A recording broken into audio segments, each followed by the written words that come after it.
கல்கி ஆன்மீகம் நேயர்களுக்கு வணக்கம். ஆடி மாதம் வந்துவிட்டாலே கோவில்களில் எலுமிச்சை விளக்கு ஏற்றுவது பற்றிய பேச்சு அதிகமாக கேட்கிறது. எலுமிச்சை விளக்கு ஏற்றினால் அம்மன் அருள் கிடைக்கும், ராகு காலதோஷம் நீங்கும் என்று பலரும் நம்புகிறார்கள்.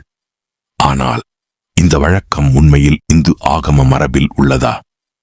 எலுமிச்சையை வெட்டி அதில் விளக்கேற்றுவது சரியான வழிபாட்டு முறையா? இன்றைய காணொளியில் இதை பற்றிய பாரம்பரிய கருத்துக்களையும் புராணக் குறிப்புகளையும் பார்க்கலாம்.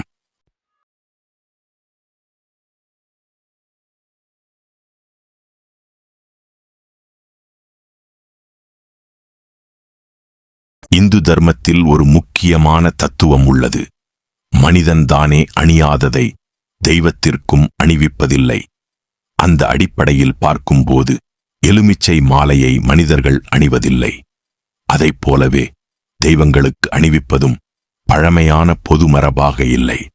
ஆனால் அம்மன் ஆலயங்களில் எலுமிச்சை மாலை காணப்படுவதற்கு பின்னால் ஒரு புராணக் கதை சொல்லப்படுகிறது.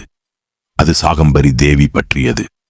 சாகம்பரி என்றால் காய்கறி, கனி, தாவரங்களால் உலகை காப்பவள் என்று பொருள். புராணங்களின்படி நிசும்பன் என்ற அசுரன் தனது கொடுமையால் மக்களை பஞ்சத்தில் வாட வைத்தான்.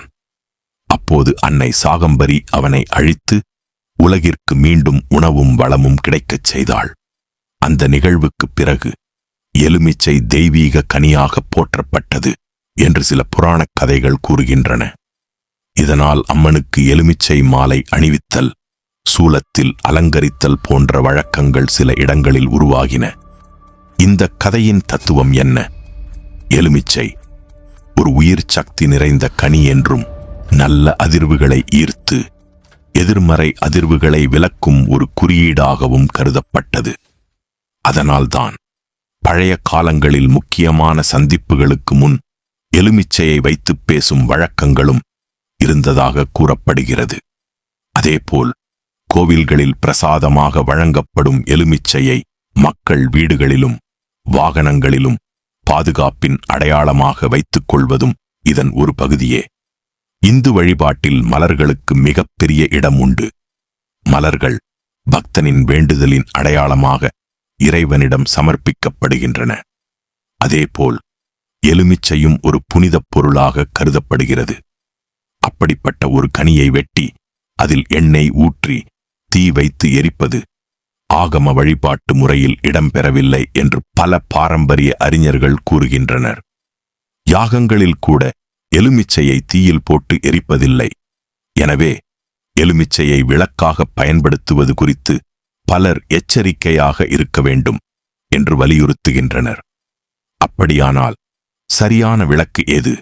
ஆகமங்களில் மண் விளக்கிற்கு மிக உயர்ந்த இடம் கொடுக்கப்பட்டுள்ளது. ஏன் தெரியுமா?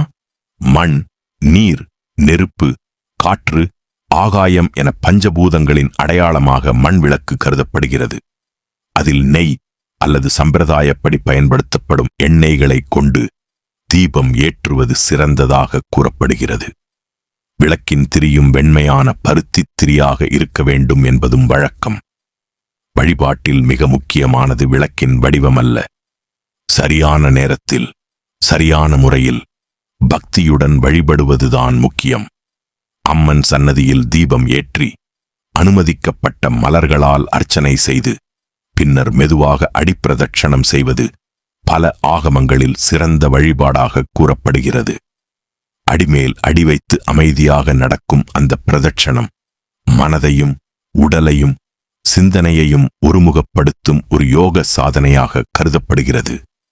எலுமிச்சையை விளக்காக பயன்படுத்த வேண்டாம் என்பதற்காக அதை வழிபாட்டில் பயன்படுத்தவே கூடாது என்று பொருளல்ல. எலுமிச்சை சாதம் நைவேத்தியமாக சமர்ப்பிக்கலாம். பாசிப்பயிறு சுண்டலில் எலுமிச்சை சாறு கலந்து நைவேத்தியம் செய்யலாம். இவை அனைத்தும் மரபில் காணப்படும் நடைமுறைகளாகும்.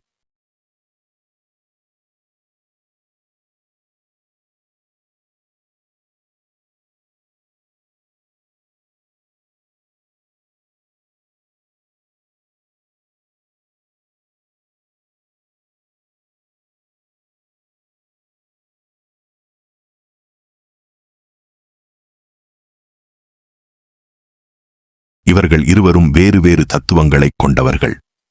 தட்சிணாமூர்த்தி என்பது சிவபெருமானின் ஞானகுரு வடிவம்.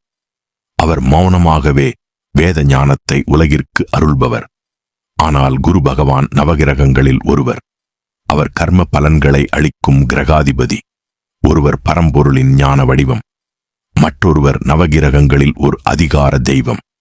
எனவே இருவரின் வழிபாட்டு முறைகளும் வேறுபடும். குரு பகவானுக்கு மஞ்சள் நிறம் உகந்ததாக கருதப்படுகிறது. மஞ்சள் வஸ்திரம், கொண்டை கடலை நைவேத்தியம், முல்லை அல்லது மஞ்சள் நிற மலர்கள் ஆகியவை சமர்ப்பிக்கப்படுகின்றன. வியாழக்கிழமையில் நெய் தீபம் ஏற்றி வழிபடுவது சிறப்பாக கருதப்படுகிறது. தட்சிணாமூர்த்தியை எந்த நாளிலும் வழிபடலாம். வெண்பட்டு சாத்தி, வில்வ இலை, தாமரை போன்ற சிவ வழிபாட்டில் பயன்படும் பொருட்களுடன் அர்ச்சனை செய்யலாம். அவரிடம் வேண்டப்படுவது செல்வம் அல்ல, ஞானம், உள்ளொளி, ஆன்மீக முன்னேற்றம். சில இடங்களில் கொண்டைக்கடலை மாலை அணிவிக்கும் வழக்கமும் காணப்படுகிறது. ஆனால் பல பாரம்பரிய அறிஞர்கள் கொண்டைக்கடலை நைவேத்தியமாக சமர்ப்பிப்பதே பொருத்தமானது என்றும், மாலையாக அணிவிப்பது ஆகமங்களில் குறிப்பிடப்படவில்லை என்றும் விளக்குகின்றனர்.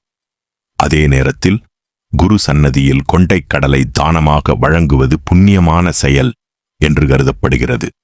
ஆன்மீக வழிபாட்டில் மிக முக்கியமானது வெளிப்புற அலங்காரம் அல்ல, உள்ளத்தின் தூய்மை. ஆகமம் கூறும் வழிமுறைகளை மதித்து பக்தியுடன் வழிபடும் போது அதன் பலன் மேலும் சிறக்கும் என்று பல மரபுகள் வலியுறுத்துகின்றன. இந்த காணொளி உங்களுக்கு பயனுள்ளதாக இருந்தால் லைக் செய்யுங்கள். உங்கள் கருத்துக்களை பதிவு செய்யுங்கள். மேலும் கல்கி ஆன்மீகம் சேனலை சப்ஸ்கிரைப் செய்து ஆதரிக்க மறக்காதீர்கள். நன்றி, வணக்கம். ஓம் நம சிவாய.